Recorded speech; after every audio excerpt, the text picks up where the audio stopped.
welcome back to the Bad Dog Garage as we continue to work on the restoration of our 1953 Allard K3. If you've watched the previous videos, you know we're working on the cowl assembly. And the last piece of that we have to make is this radiator shroud. As you can see, it's pretty well toast from rust and somebody cut some things out. So it's really made of 3 different pieces, 2 boxes on each side, and then this top flange which goes in front of the radiator and helps direct the air. So this will be the last thing we have to make to complete our cowl assembly. So we'll get going on this and see how things progress. So to get started in making the new radiator surround, first thing I did was use my spot weld drill, which we covered in the battery box installation video, and drilled out the spot welds that hold these boxes on either side to this other flange. So you can see whoever built these things believe that when 1 spot weld will do, let's do 5. It's just an amazing number of spot welds. So with the boxes removed and the flange separately now, I can actually flatten these out, make patterns, and go ahead and start making the various pieces that are going to be required to make the all-new radiator surround. So that'll be our next one. So after a few minutes with a ball peen hammer, which I didn't think was worth watching, I've got one of the boxes flattened out for a pattern. And also I have the top flange flattened out for a pattern.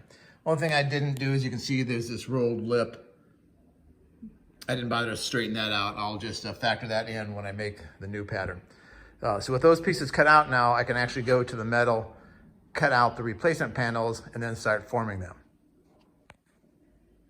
Okay, so the first thing I did after flattening out one of the box sections is trace it onto my 18 gauge sheet steel.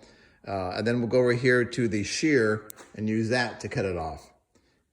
And once we've got the one cut out, we will just repeat for the other side. So the blanks are cut out. Obviously, I made this a complete piece. I don't know why that was ever cut out to begin with. So we've got the blanks made. Now we'll go over to the brake and bend these up into the boxes. So I've got the lines marked out on the pattern here. So first thing we'll do is we'll bend these 2 side flanges. Then we'll have to remove a couple of fingers down here to make this last box section. So that's what we're going to do for the 2 boxes, and then we'll get to the other flange portion.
Okay, so I've got 2 of the fingers removed, and then we'll go ahead and bend this box section.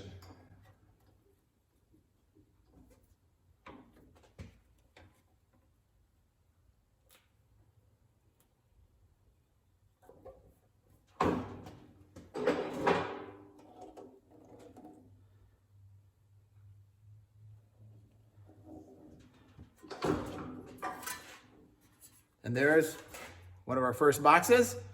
I'll just go do the same thing for the other one and see how this looks. All right, so there's our 2 new boxes that actually form the sides of the radiator surround. So with those done, the next thing we have to do is work on this piece. This is the top flange that goes in front of the radiator, and then the sides come down up here. So we'll get to making this piece next. So I've got the rough outline of the top portion of the radiator shroud drawn onto my metal here. So I'm just going to do a rough cut around that before I take it over to the shear and do the final straight line cutting. So the blank is cut out. I've got my bends marked off. The tough piece is going to be this front edge, which is just a hem that should be rolled over. So I'm going to have to figure out exactly how to do that one just to get a nice finished edge for that particular portion of this shroud. So I'll take it to the brake and start doing some bends.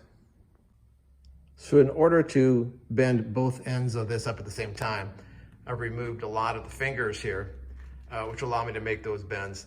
And then I can do the ends and then figure out how to do this front hem die. On we go. I'm getting ready to try to make that little roll over hem on the front edge. So what I've done is just removed some of the fingers here.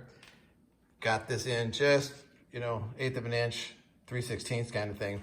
We'll bend it up as far as I can, and then we'll just have to hammer it back over. So we'll see how this goes. Trying to bend this on the brake wasn't working. It's just not grabbing enough of the metal to actually bend it over. It's slipping out no matter how much I tighten it down. So I'm gonna try using the bead roller with the tipping die to see if I can get it started and then be able to hammer that over. So here we go. Well, certainly wasn't easy, but I did finally get this bent over. Use the tipping die and the polyurethane lower die on the bead roller to get it started. And then once I got it far enough along, I was able to hammer it over like the lip on the original one. So now we've got that smooth edge that'll be facing the radiator. So the next thing we'll do is to actually spot weld the box sections onto each side, and this thing should be ready to go. So just spot welded the boxes that we made to the cross member.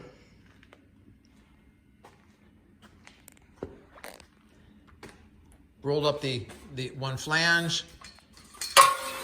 So we basically have a completed radiator surround at this point. Maybe just do a little cleanup on it, but everything looks good. We've got our rolled edge, like we talked about, to match the original. So overall, pretty pleased. That's the last piece we need to make for this round. Now I just need to test fit everything, see how it looks, and then figure out what metalwork we do next. Okay, so just test fitting that radiator surround we just made. See how it fits within the cowl assembly. I think it's gonna work out okay. It'll take a little bit of refinement once I know how everything actually goes together. But for now, I think this looks good. Obviously, we got rid of the rust, and we can move on to the next step.